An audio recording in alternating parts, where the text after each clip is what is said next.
as the explainer. Yeah. More importantly, he didn't die. He escaped death for So many 5 minutes straight. It was nuts. So let's see whether that's going to be the same situation as we get into the draft. This is match point for Burnex Flash. Let's see how RSG is going to respond. I wonder if there will be changes when it comes to the picks. Oh, there's the Fredrin, there's the Faramis. Personally, I love this combo. But then again, you have 1-1 end, as well as these Novaria. RSG are getting the top-tier heroes. I mean, this is a top-tier hero, but how exactly are they going to maneuver, right? They've got the Wan. They've already got Roy's signature. He's been doing such a phenomenal job on this Novaria, and I love the response from Burnex Flash, right? Have the Claw to jump into that backline, really start chunking down the Novaria, and more importantly, the Farmers. Even if the Call Altar isn't going to be the most effective in the world, at least you could save a couple of members. Yeah. Oh, okay, the Fredrin Faramis, one of my favorites. Very much when it comes to, it's a totally like a OB-esque kind of strategy wherein you just literally try to engage all the time. And typically the answer to that is the Benedetta. Interesting. Wow. We're reverting. Wow. To game number 1. Yeah, we're going back to what RSG is comfortable with. And I get it, I understand the sentiments here. Coach Kuja doesn't want to force anything that they're not ready to bring out yet. Right. And now you can see here, what is the cute one willing to play here? How do they go through? Would a Lolita look good here? Lolita is going to be the I would say the only answer that will be left for RSG, but it might be banned out. You see Franco, you heard that was a Franco ban, yes. Which means that they're now eyeing for Roam bans coming up from Burnex Flash, and Lolita will definitely be next because it's the only thing that will stop this Claude from being a menace. I mean, we say that, but then there's also Minotaur as well as Grok as well, and I mean, it really depends on what flavor that they want and what interactions they want to achieve. Okay, so far, just looking back at the group stage, Minotaur into Faramis is actually pretty decent. Yeah. Extremely decent in a matter of fact. And let's not forget that this Fredrin may not necessarily go into the jungle, right? For all we know, we could get potentially even a Grok to go in towards that side lane and maybe show up to try and punish. Oh, Kufra. Well, it's Solution Special. Yes. It's Solution Special. So the Q one. Okay. I haven't seen Cho onto Lucian QD for a long time. I do want to see a little bit more of that pick off, especially since they would want to open up the maps a little bit more and try to take dominance of the river line. Oh, so that's the Minotaur. You don't want it to be picked up by Burnex Flash as well, so that's why they pick it up as for now. A good call. A very good call. But maybe that's why they banned out the Kufra, because they want Lolita for themselves. It was either or Minotaur or the Lolita. So I don't know, maybe Burnex Flash might go for it. It's a little tough to say because it is Wan. Oh! Natalia! It's a D7 special as well. It is. And it's a debut pick here in MSC 2023. And the answer. Okay, it's going to be Alpha. All right, so the Alpha jungle is there to answer the Arlott and the Fredrin. Yep. But is the CC enough to kind of stop and dilute the extra life that Cult Altar gives? And let's not forget that Natalia can punish the Alpha in the jungle itself, because generally he has to try and sustain the damage, but if he silences it, he gets one shot, how does he really get ahead? This is going to be difficult. So that kind of means that this Minotaur will have to carry most of the problems, the problem solving, I mean, in the early stages. Solve the Natalia, solve some of the tankiness, and he cannot do everything. This seems like there's a lot of job for Lucian QD in this game. It is a tough and difficult job for him. Maybe there's a way, a certain interaction, or more importantly, the way that they maintain these lanes that's going to make a difference. But I think it's time we start getting into the land of Dawn. Leo, take it away. It's all or nothing for RSG SLATE SG from here on end. To even see a game 4, they have to do everything right. Let's get to it. Burnex Flash threatening the sweep. All or nothing. Both sides of the team are starting off at the orange buff. A little bit different from what I would expect, thinking that Alpha will start at the orange or at the purple buff in order to choose for them to actually apply a little bit more pressure at the end of bring down the orange and the purple so that they can help to go late. That's what I thought. But wait, it looks like there's the answer here. A pull onto Diablo. Interesting. I wonder if they got what they wanted out of that rotation. Yeah, it's weird. But then again, it's always the question of where will you first rotate if you're the Natalia? Typical answer is to the jungle. But this time, Burn Express decided to put that Natalia into the XP lane. RSG, interestingly, had 2 of their heroes in the XP lane. Also interesting to note, we are going back to what Diablo's used to. Execute on the Benedetta. Bray, though. He's just going to be jumping in right onto Shama as well as ATM. He jumps himself away with his ultimate, but unfortunately, this is a collapse from the side of Burnax Flash. They bring Bray down, and fortunately wasn't able to do quite much. Diablo, eye for an eye, connects, and that is going to be a stun. And Roy comes in from behind to snipe D7 away as well. A valuable trade. Oh my, Diablo rocking the execute. That's right. It did not work in the first time. I mean, the Petrify didn't work, but this time against a sustained kind of composition where you want to heal up, you execute them first before they are able to put themselves back to 100. And again, this brings us back to our theory. Going into the draft, going into Game 3, Coach Kuja allowing RSGSG to play what they know, to play within that space, to try and claw themselves back into a possible reverse sweep. First turtle spawned here. RSGSG, a small lead, about 400 gold. Brave first to the scene. Roy sniping them out. This is a 3v2 potentially. Make it a 3v3 now. 4v3. Immediately, ATM doesn't really have a lot of help to work with, but the Cult Audit will be able to extending the life of the side of Burnax Flash just by a tad little bit. RSG takes the turtle for themselves, as now Lucicutie as well as Bray would want to get themselves away as fast as they can. Lucicutie expends his flicker. Bray finds himself. Oh! A very important life steal, but it doesn't seem like he will be able to keep himself long enough. As now ATM with the final slash pulls Lucicutie deeper into their own jungles. He's not able to bring him down though. Diablo continues his onslaught on ATM, and he successfully brings him down. That's the unbending will doing work. The less life you have, the more damage you deal. But D7 knew, D7 understood, and he said, you are never safe as long as I'm around. Natalia enters the Land of Dawn as she debuts in MSC 2023 and then gets a kill onto Diablo, a very important one. This is so trippy. This game is so trippy because this is the only game where you are going to see 2 executes in the modern meta that we have right now. And I'm happy that It's good. happened. I like it. The fact that team fights and bodies may drop in a flash, all puns intended, makes for amazing swingy team fights. So yeah, the margin of error has not only shrank for RSGSG, but allowed Burnax Flash to be more creative. I'm not so sure if this is how you want to approach a possible sweep. RSG seems as though they're trying to get a lot of fight in the southern side of the map. They do not want to, find too many different variables over to the top side. They want to leave 1-1 and Claude alone. In the meantime, just bolstering their jungler, or perhaps bolstering Diablo. In the past 4 minutes, it has been a very quiet gold lane. Now, here in mid, you see Cat. Oh, catches a little bit from Roy. Yep. An interesting bush that D7 kept there. Interesting. I wonder what he was planning. Yeah. Call it the Crammer's bush because the Crammer is there. Okay, so now that we have a little bit of a downtime, I want to say that the engage comp coming out from the side of Burnax Flash, even when they have the Natalia, the 4 other members can engage as 4. And that will mean that we are waiting for a timing, which typically happens at 9 minutes for Burnax Flash. Here we go. The jump in. That's Spear Valve started up. And of course, with the Minoan's Fury, Minoan's Rage just going to be popping right up. T7 to get the kill down onto Roy. And Diablo was hoping to be able to get away from the hands of ATM, but let's be honest here, the amount of dash is just a little bit too much as D7 comes in to pincer maneuver.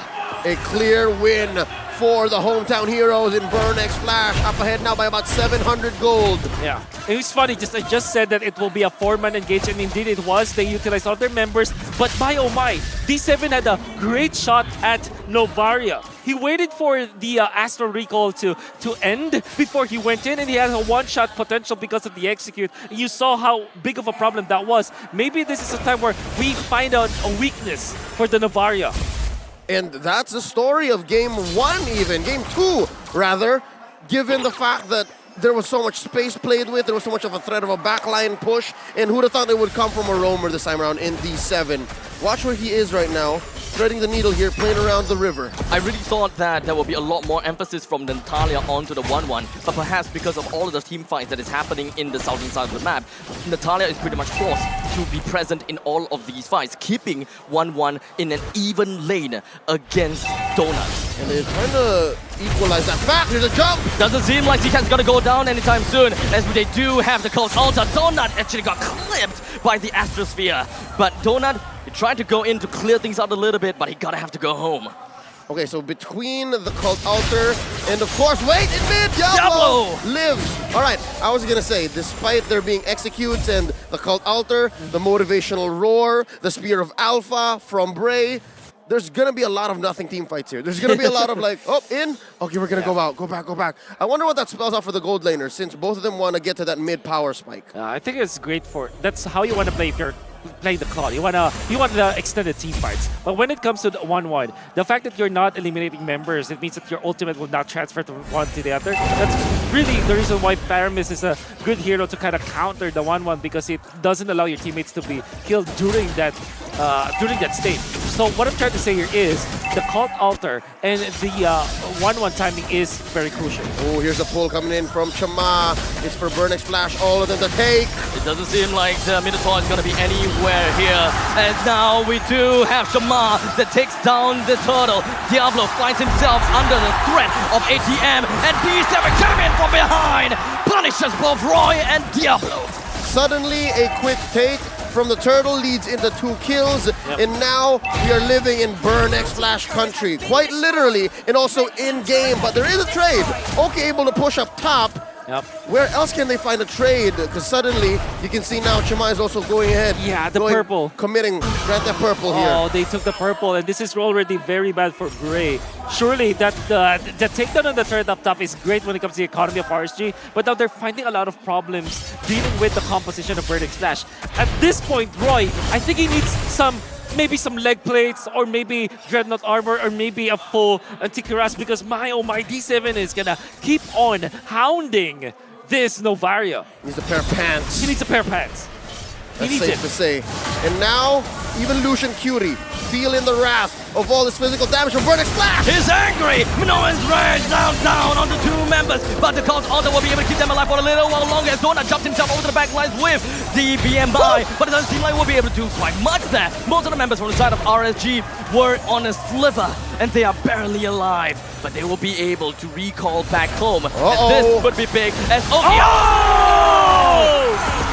important final slash from ATM. He's still gonna be relentless. He still wants to continue, but I don't think that he will be able to stretch it any longer. That was a very expensive shutdown on a D7, but just the same, Burnex Flash kept them hostage. They put them right where they wanted them. All this while, Donut was pushing up top, and now the map is slowly turning blue. That is the upper quarter, all belonging to Kamai. Zcat with the plays, actually. He baited Oki so much, and Oki had to commit. When he jumped in, the final splash was really off cooldown coming up from ATM. I would say Burnex Flash, their chemistry is just way too good. Not just their communications as well. They're playing the map to a point where in RSGSG are getting overloaded. Here they're making play for the Lord. It's at about half of its health. Let's see. Astral Echo already spent. Diablo down to the bottom lane though. He's getting distracted as D7 is on spot, has been able to put his HP all the way down low. He's gonna go down. In the meantime, the main fight, Shama takes the Lord. But for now, Oki soars into the air. He did manage to get a kill down to Shama. That's gonna be good. And as well as ATM, RSG and Burnex Flash tries to find value from both sides. But what is this that we're seeing? Zcat is appearing in the middle lane, but D7 nowhere to be found. 2 for 1, but the Lord still goes over to Burnex Flash, first Lord of Game 3. Expect that the map will remain blue, but just the same, RSGSG are down but not out.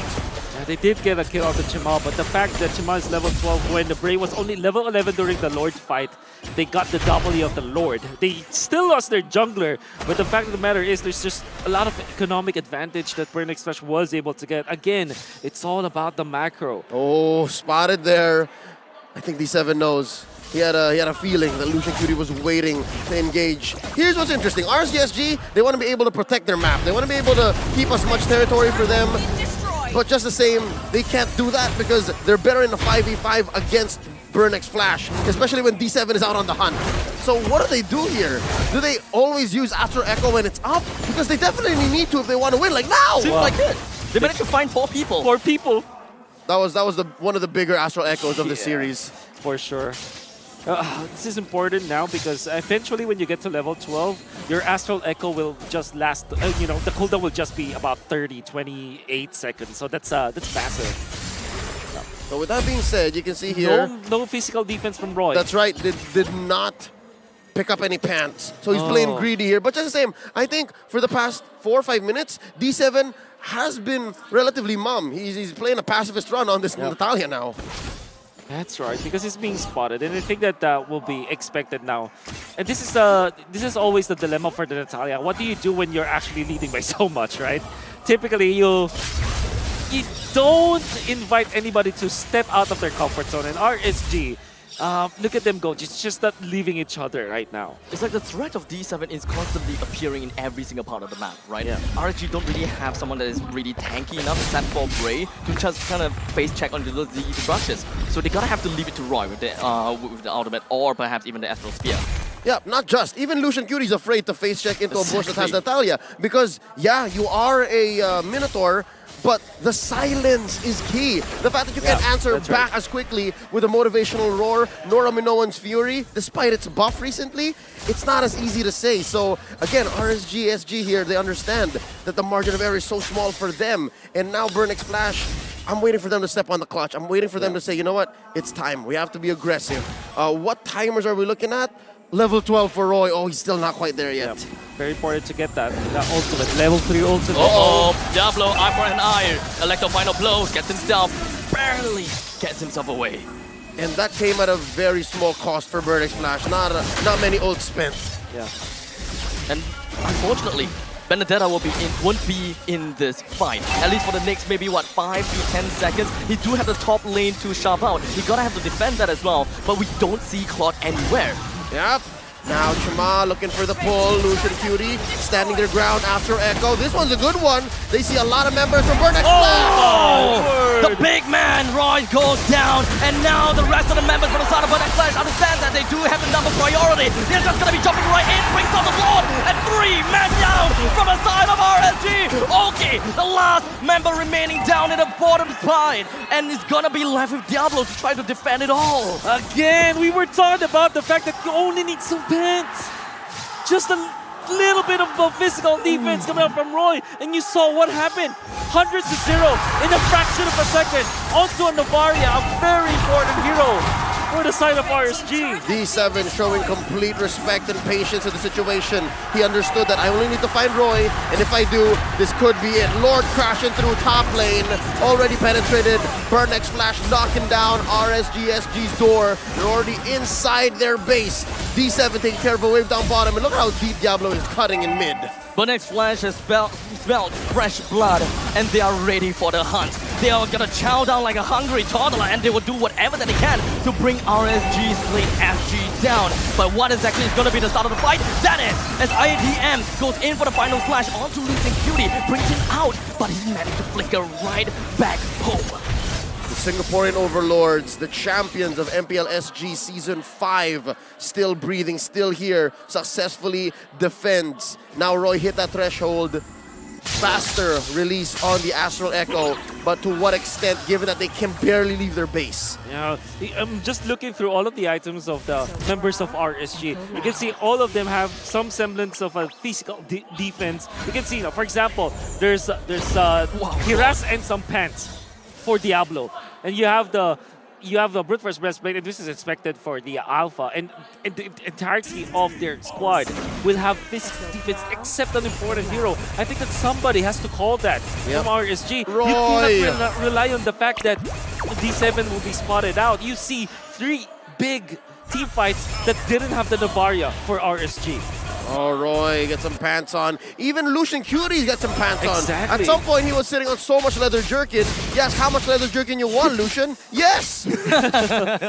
That's a problem. All And the right. fact that there is also Donut, right, that also deals physical damage. I think that the understanding coming out from RSG SLATE. Yeah, and Seacat out. isn't even a real damage dealer. Oh no, but El Diablo! He managed to get away, no problem. But ATM wants to come in from behind, and Lucian immediately knocks ATM up. As long as no one gives him the proxy to keep on with the dash, he was gonna be A-okay. Diablo wants to run away, but Lucian Cutie, he goes down to the hands of Bernard's Flash. And that is the Lord popping out in 20 seconds. This is crucial. The back-to-back Khmer champions are using the most of this 9K gold lead. They understood that if we split up RSGSG for just maybe a second or two, there would be a huge advantage for us. We outman them, we outgun them, and we take down who we can. Lucian Cutie being absent from this Lord take is going to be crucial. Not even a thought of a contest here coming in from RSGSG. Unless, is that enough for a snipe, can they? No, they're going to blitz it. It's a blitz. Nope. Immediately. I love this decision coming out from Bernix Flash. They No really questions are. They are going for the head now, as the expression would say. They will definitely be coming through. And look at that D7 What? stealing that purple. Dude, even D7, that's a roamer. That's it's a a roamer roamer. stealing away your buff. RSG is just losing control in the entire part of the map, and the only place that they can go is within their own home. But Lord marches in the top side, ready to pillage everything that RSGSG loves. What can they possibly do here? One thing is stay inside your base, play in your base. Yeah. And now I'm hoping that Roy is ready to rumble and that he has all the items that he needs, at least to clear the waves. Because, man, given the single target nature of a majority of the heroes from RSGSG, their wave clear isn't the best. And now the end may be nigh unless the Raiders have something to say about it. Look at this Lord up top and a mid-wave coming crashing through. Seacat AP not looking very well though, but he will definitely want to start with the Shadow Stampede. The rest of the members from the side of Bernard Flash just going to be holding on behind. The final slash did connect, but not quite much. Roy almost with the smackdown on ATM. They just want to look for a small little big play from their own side. They want to clip someone on the side of Bernard Flash, and only then when they find themselves that edge, they will jump in. Mad respect, RSGSG. Understood the dynamics of that defense. So close call there, sniping from Roy. A successful defense, yeah, they lose their mid inhibitor. They lose top lane inhibitor as well, but they still have one more in bottom. Yeah. So yeah, I expect sudden crashing through these odd angles in their own jungle. So maybe now, with these items that they have, they can play around. What's the item game looking like? Seems like still full damage from Roy. Very important that he... I guess the decision is, okay, I get one shot by D7, I don't care anymore. I one-shot people too. By the way, Diablo played the defense so well. The usage of the eye for an eye was actually perfect when they tried to go for him. And he managed to stay alive in those defenses. I think the general game plan here from the side of RSG is just no. try to play safe. But unfortunately, that doesn't look safe for me at all. As we have Bray taken down, coincide with the life or timer of the Lord. Oh no, 40 seconds without Bray. Not even thinking about the Lord take, just his presence on the map, his contributions to clearing the waves. That was a flub, definitely from RSG. It's gonna be bad. Even Diablo is not the last thing when it comes to the damage output of D7. Now rocking a Blade of Despair, by the way. That's how rich he is. I feel that the win condition from the side of RSG is kind of like switched over to the side of Roy. He want to get a little bit greedy and play in a very safe place. As long as he clips someone with his Astral Spear, then RSG jumps in. 4v5, they want to look for that numbers advantage. Something tells me RSGSG are also looking to isolate D7. If they can pick off D7, go from there, play the 5-man rotation, win off of that. That's one way to go, but this Lord, as the saying goes, forget about it. Yeah. I'll try to defend once again. And it's the hero that you have to look for in this defense is Diablo. Is he gonna have a good time as he did in the first time that they had to defend against a level 2 Lord of Bernix Flash? Oh, I can't believe it. This is the 4th Lord, man. And we are approaching TikTok timers. Confirmed, we are here, the 20-minute mark. If you die here, you might as well have just ended the game right then and there. The Lord pushes aggressively. The entirety of RSG holds down the fort and wants to keep the Lord busy as possible. Donut joins in. Break gets caught out. Oki gets caught out. 2 men down on the side of RSG. And the entire part of the side of Bird and Flash is going to be pounding themselves right down on RSG. Bird and Flash takes the game. Takes the series out of the hands of RSG.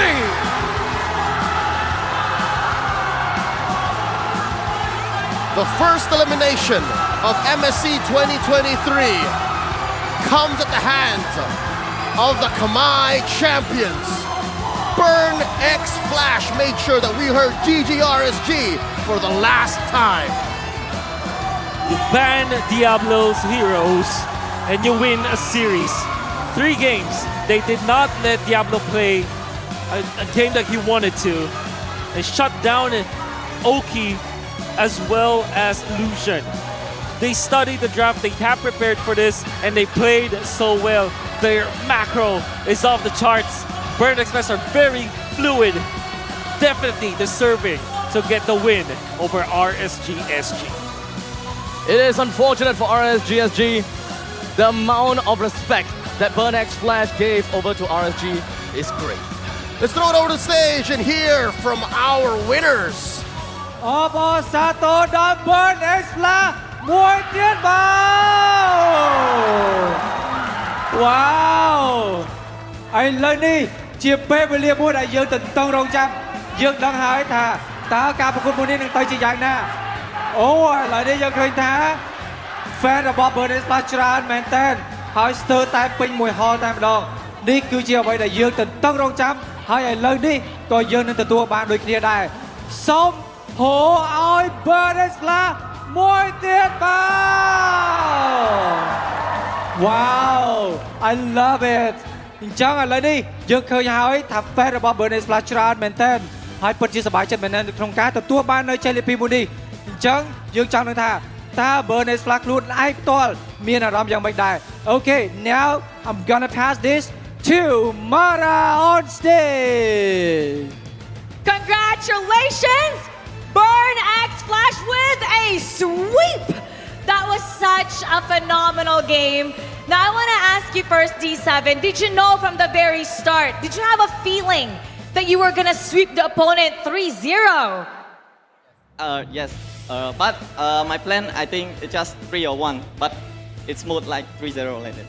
Okay គាត់គិតថាមុនដំបូងគាត់អត់នឹកស្មានថាគាត់នឹងអាចយកឈ្នះនៅសិង្ហបុរី 3-0 បែបនេះទេគាត់គិតត្រឹមថាអាចនឹង 1-2 ឬមួយក៏ 3 សុំទៅ 1-2 ប៉ុណ្ណឹងប៉ុន្តែឥឡូវនេះគឺ 3-0 តែម្ដងបាទពិតជាអស្ចារ្យមែនទែន Good prediction. He knew from the start it was going to be a sweep. At worst case scenario, it's 3-1. But let's talk about that Natalia pick in game number 3. That was a surprise pick, and I don't know if you heard, but when you picked Natalia, everybody in the crowd was cheering. So let's talk about that Natalia pick in game 3. Why did you choose that? We picked Natalia because this is our plan for bet Novria. It's okay. Okay គាត់និយាយថាហេតុអីបានជាសំណួរសួរថាហេតុអីបានជាគាត់ pick Natalia នៅក្នុងការលេងនៅក្នុង game ទី 3 នេះហើយគាត់បានលើកឡើងថានេះគឺជាគម្រោងការរបស់គាត់ដែលគាត់នឹងសម្រេចចិត្តក្នុងការ pick យក Natalia នៅក្នុងការលេងសម្រាប់ game ទី 3 នេះហើយឥឡូវនេះគឺទទួលបានជ័យជំនះហើយបាទ And that was a very good choice because that countered a lot of the opponent's hero. Now let's talk to somebody familiar. Donut! Donut, hey! Uy, galing mo ah. Galing! Okay. Basically, you have a new journey here with Burn X Flash. Let's talk about your journey and how are you liking it so far? Especially how far you've gone. Talk about that. My journey in Burn X Flash is really fun, especially they're like my second family and feels like I'm in home. So yeah, they're fun to hang out with. So yeah. Okay. So the question គាត់បានសួរថាតើឥឡូវនេះគឺ Donut គាត់បានចូលរួមជាមួយនឹង Burn X Flash នៅក្នុងប្រទេសកម្ពុជារបស់យើងនៅក្នុងការប្រកួតនៅ game មួយនេះថាតើ journey គាត់ដំណើរជីវិតរបស់គាត់នៅក្នុងប្រទេសកម្ពុជាយ៉ាងម៉េចដែរគាត់ថាប្រទេសកម្ពុជារបស់យើងពិតជាល្អមែនទែន team ក៏ល្អ team ពិតជារួសរាយរាក់ទាក់ហើយគាត់មានអារម្មណ៍ថាគាត់ដូចជាបាននៅក្នុងប្រទេសគាត់ផ្ទាល់តែម្ដងអញ្ចឹងគាត់ស្រឡាញ់ជាមួយនឹង team មួយនេះមែនទែនបាទ You're fitting really well here, Donut. I'm really proud of you. Now, Chima, okay, you and I have the same name, is that right? Yeah. That's your family name. Yeah. So we have something in common. Yeah. Now, Yeah. you're gonna have a really tough match for the next round. You're going to be facing either Blacklist International or FIMP. If you could choose, who would you rather face? Yes, of course, Blacklist. They're gonna win anyway. Blacklist. Wow, Blacklist. And why is that? Most people would be scared to face them, seeing as they were once world champion. Why Blacklist? Why did you choose that? Because I think the next match they're gonna win anyway. If I choose FIMP, it's always Blacklist. Blacklist gonna win. So you're cheering? You think they're gonna win anyway? អូខេសំណួរសួរថាហេតុអីបានជាគាត់ជ្រើសរើសយកតើនៅពេលបើសិនជាគាត់ឈ្នះឥឡូវនេះគាត់នឹងយក Blacklist ឬមួយក៏ FIMP គាត់និយាយ MP គាត់និយាយថាគាត់នឹងជ្រើសរើសយក Blacklist ព្រោះគាត់ដឹងថាទោះបីជាយ៉ាងណាក៏ដោយក៏គាត់ Blacklist នៅតែឈ្នះដែរប៉ុន្តែសុខចិត្តថាបើសិនជាចាញ់នៅក្រោមដៃអ្នកដែលមានឥទ្ធិពលខ្លាំងហ្មងបាទ I love how confident he is. Now, last time you said a few words to your opponent when you eliminated them.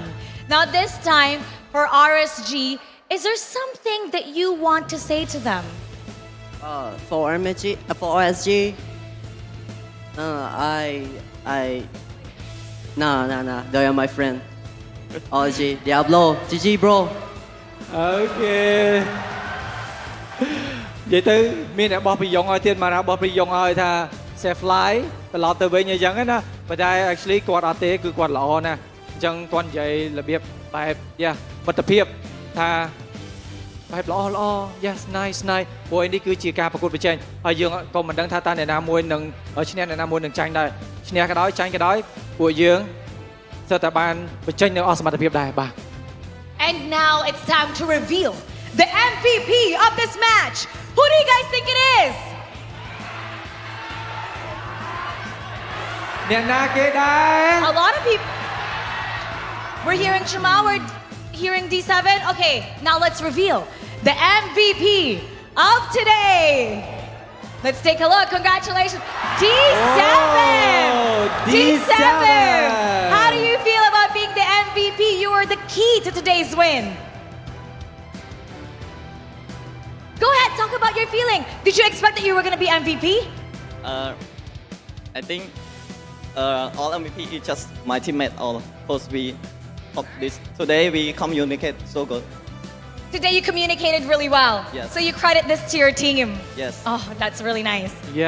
គាត់គិតថាគាត់មិនគិតថាគាត់នឹងទទួលបាន MVP ទេប៉ុន្តែដោយសារតែគាត់ដឹងថានេះគឺជា team ទាំងមូលតែម្ដងព្រោះអីដោយសារតែគាត់មិនមែនលេងតែម្នាក់ឯងគាត់គិតថាចំណែករបស់គាត់ដែលទទួលបាននេះគឺជាចំណែករបស់ក្រុមការងាររបស់គាត់ទាំងអស់អញ្ចឹង shout out ទៅ team Burn X Flash មួយមក Cambodia, once again, let's make some noise for your home team, Burn X Flash. And now it's time to break it down for you. So we're gonna go back to our casters. Casters, let's see the word. GG, well played. Burn X Flash moves on to the next round, but we must say goodbye to our Singaporean boys here. RSG played a strong game 1 as well as a game 2, but right at the very end here at game 3, it all came down to a fight. How brutal was it? As we look at our MVP one more time, D7, what a standout. The communication, and of course, on a Natalia. It was definitely brutal. The way that you saw D7 just one-shot the squishy members on the side of RSG. And they said it even. Like, it was the counter to the Novaria. And we look that way.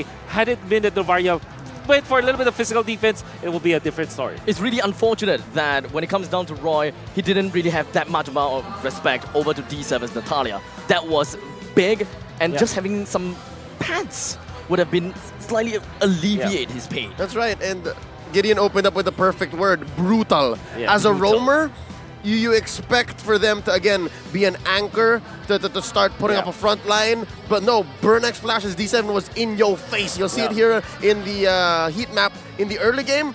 Look, he was crossing the river so soon, so early. Yep, this is between the 0th minute all the way to the 5th minute of the game, so he's sniffing out for information. Any rotations that are aggressively through the river does get punished, and we saw a lot of that within those first 5. Yeah, you first stayed in the XP lane and then transferred into the mid lane afterwards. They had a lot of focus when it comes to like controlling the purple buff as well, knowing full well that they have Theramis and Fredrin that allow them to not need a roamer anymore when it comes to like frontlining, because you have the Fredrin Theramis anyways. But look at that, Roy. Look, Roy cannot even like get a skill. After the Astral Recall, there's nothing that he can do against a Natalia. You know how bad it was? Even Lucian Curie didn't want to see a roaming Natalia. Because again, the silence. And he was scoring double kills. He was scoring solo kills from out of nowhere. And here's the thing. There was, admittedly, a quiet time for Natalia, right, in this game.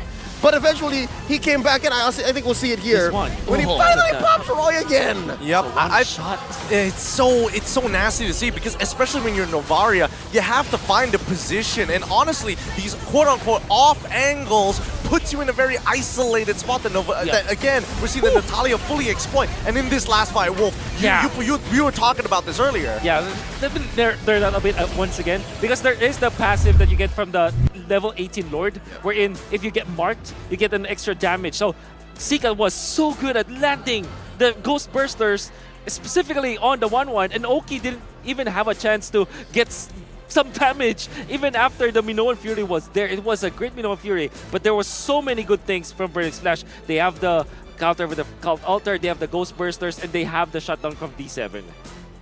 So good when it comes to drafting. Burnex Flash really prepared for the Novaria. Your boy ATM also started rocking the Queen's Wings. We're starting to see more Queen's Wings in MSC. Love it. Honestly, if I was looking for anybody who carried that early to make it, I would say that it's ATM, because again, Diablo very slippery on this Benedetta, and ATM is super patient with the way that he utilizes his abilities. He's constantly on the hunt for Diablo. In fact, they have a very good idea that they would want to have ATM onto Diablo, D7 onto Roy. And there is never a point in time where Burnex Flash forgets about that kill drive. Cut back to the interview, the communication was key. Because if you look at RSG, sometimes Lucian Cutie is on the opposite side of the map trying to cover for Oki, and that's the big issue. RSG is guessing. They have no idea where this Natalia is supposed to be, and it's hard to start putting up posts when you don't even know which direction they're shooting from. It is not ironic. They have the Astral Echo. They have the Novaria. So I'm guessing that also hinders their communication if you're holding on to that because you're afraid of D7. It becomes chicken and the egg. Do I use it to save myself? Do I use it to set up things? And I guess that explains why Lucian Cutie was so poor in this game. I just want to write what you were just talking about. I think that the communication that they're talking about, at least what they said in the interview, really reflects on how they are playing in game. You see how smooth they were, how fluid they were when it comes to their macro, and when it comes to like combining all of their spells, the way that they are engaging at the same time with D7 on the opposite end, the front line being manned by Chima himself, the way that they are timing